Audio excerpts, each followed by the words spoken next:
Bem-vindo, Gil Giardelli, ao nosso programa. É um prazer recebê-lo aqui, porque realmente, assim, as nossas solicitações à sua palestra são inúmeras, né?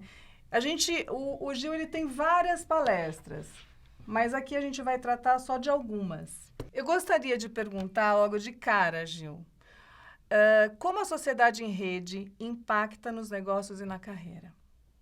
Olha, na verdade a sociedade em rede é uma grande transformação e o que até a The Economist disse que é um novo capitalismo. A gente está saindo de uma sociedade industrializada, da era industrial, onde tudo falta, a era da escassez, para uma sociedade em rede que é a era da abundância.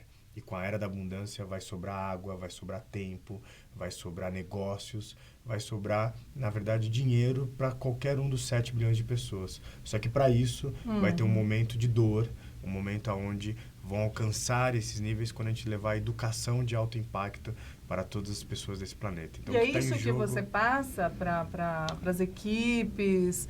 O que você consegue fazer com que eles enxerguem diferente ou melhor? que está havendo uma nova transformação e que aqueles conceitos de Adam Smith, de Philip Kotler e tantos outros que têm que ser respeitados, né, que hoje não cabem mais na administração atual. E aí mudou tudo, mudou a nossa vida, mudou as empresas, mudou a gestão da nossa relação na sociedade. Então a sociedade em rede, que a gente vive só a infância dela nesse momento, é o começo de uma transformação onde não vai existir mais fronteiras. E aí quando o mundo tiver todo conectado, que já está, o que nós fazemos com isso para inovar e dar um passo à frente? Você tem um tema, né, como você aborda, como inovação radical. Me fala um pouco do que é inovação radical. O que você passa desse tema, inovação radical, para essas empresas? A inovação radical, ela começa assim. Antigamente você virava para o seu chefe e falava assim: chefe, tive uma grande ideia. E aí a maioria dos chefes olhava para você e falava assim: então vai para casa, toma um copo d'água, dorme, volta amanhã que passou. E o mundo não estava proposto, as estruturas não estavam dispostas a inovar. Só que a inovação radical começou de baixo para cima. Qual o problema? Quando começa de baixo para cima, cabeças rolam. E aí qual o sentido disso? O primeiro é o início, é a infância. Uber. Uber, goste ou não, já está em 53 países, fazendo 1 milhão de viagens por dia. É o fim da intermediação. E se existe o mercado livre é eu poder escolher se eu quero de táxi ou de Uber. Ou uma Airbnb, que tem 1 milhão de quartos disponíveis para você alugar, de casas, castelos, Sim, sim. mas nenhum dele próprio. E que concorre com uma Hilton e com uma cadeia de hotéis que tem 700 mil quartos. Então, que sociedade é essa? Que nova economia é essa que a gente está construindo, aonde eu posso estar aqui no Brasil, mas trabalhando em rede com pessoas de Hong Kong? Então, a inovação radical vai, por exemplo, como uma grande marca de carro, produz um carro que ele capta gás carbônico e lá atrás ele produz água potável. Então, se faltou água, lembra da era da escassez? Sim. Agora é a era da abundância. Então, a inovação radical é que o seu concorrente agora é aquele que você nem está percebendo que ele existe, ou nem existe ainda. Entendi. E vai mudar todas as estruturas globais. Quando você fala para essas pessoas, eles compreendem essa linguagem? Como que é essa comunicação de você passar todo esse conhecimento que você tem, tão futurista? Eu estava na República Dominicana e eu fiz uma palestra para um grupo de executivos brasileiros, de 150 executivos, e um deles me procurou depois da palestra e disse assim: a sua palestra é fantástica, mas ninguém conseguiu perguntar depois porque a gente ficou com milhares de dúvidas. E era exatamente isso que eu queria. Aí eu acho que a gente pode parafrasear o Givotak, né, quando ele diz assim que a gente mede a potência intelectual de uma pessoa pela capacidade de suportar dúvidas. Eu acho que esse é o papel de um bom processo educacional, de uma capacitação, de uma sala de aula. Não existe mais a receita de bolo. E aí cada um tem que assistir uma palestra, uma aula, uma capacitação e falar assim: o que eu tiro disso de melhor? E, certamente, quando você fala de temas que estão à frente do nosso tempo, para muitos, aquela ficha não cai na hora. Mas ela vai cair durante muito tempo. Então, eu recebi muitos e-mails, né, mensagens de executivos que assistiram e falaram assim: puxa, naquele momento eu não consigo conectar, mas agora está fazendo muito sentido. Tá. Você sabe que eu gostaria de deixar aqui registrado que eu já vi algumas palestras do Gil e todas foram aplaudidas de pé.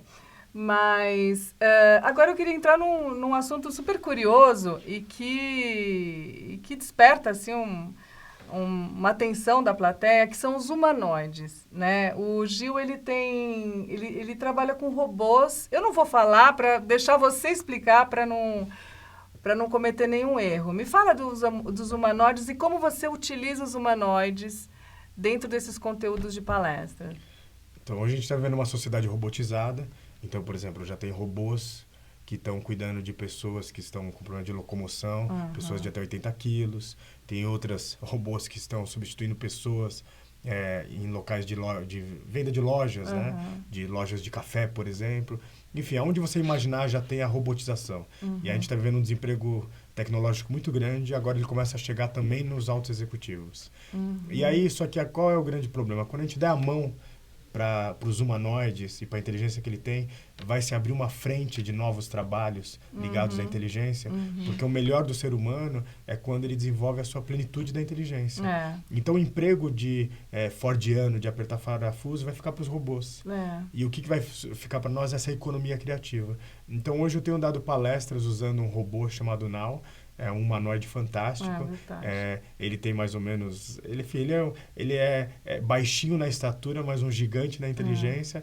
E eu e ele temos interagido no momento da palestra para mostrar que eles não são o nosso problema, que vai ter desemprego tecnológico, os empregos do século passado, dos séculos anteriores. E vai abrir um novo caminho de dar aulas, dar palestras usando essa tecnologia. Então, eu mostro que... E ele dança, ele conversa, ele até imita vozes. Quer dizer, você programa ele com vozes, de repente, de alguém, ou famoso, ou da empresa, para fazer uma brincadeira. Ele reconhece as pessoas. Ele reconhece. Teve um evento agora que ele falou bom dia para 90 executivos e para cada um deles contou um detalhe. Claro que antes a gente ensinou para ele.